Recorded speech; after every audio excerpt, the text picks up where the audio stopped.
సోనాపూర్ అనే గ్రామంలో బంగారు రంగు దుప్పట్లలా విస్తరించిన ఆవాల పొలాల మధ్య ప్రతి ఉదయం గుడిగంటల మ్రోగుతో మొదలయ్యే జీవితం సాగేది. ఆ గ్రామంలో గౌరీ మరియు నిర్మల అనే ఇద్దరు సోదరీమణులు నివసించేవారు.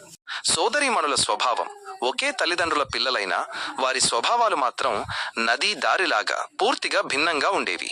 పెద్ద అక్క గౌరి చాలా స్థిరమైనది.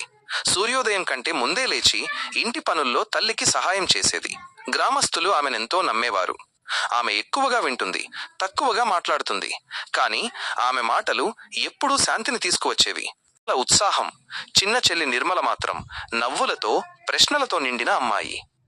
చెట్లెక్కడం, పరిగెత్తడం, కథలు వినడం ఆమెకు ఇష్టం. చాలామంది ఆమెను నిర్లక్ష్యంగా ఉందని అనేవారు. కానీ గౌరికి తెలుసు, నిర్మల మనసు చాలా దయగలది, ధైర్యమైనది. గ్రామానికి వచ్చిన కష్టం.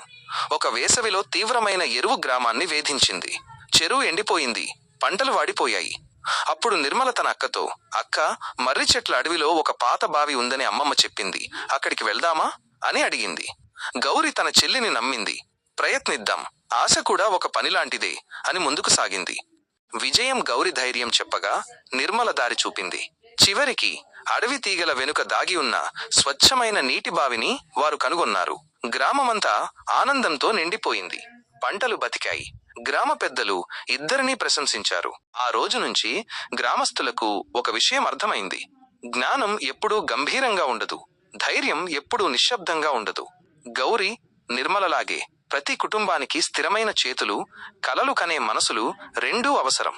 కలిసుంటే తాము ఎప్పటికీ బలంగా ఉంటామని ఆ సోదరీమణులు చిరునవ్వుతో గ్రహించారు.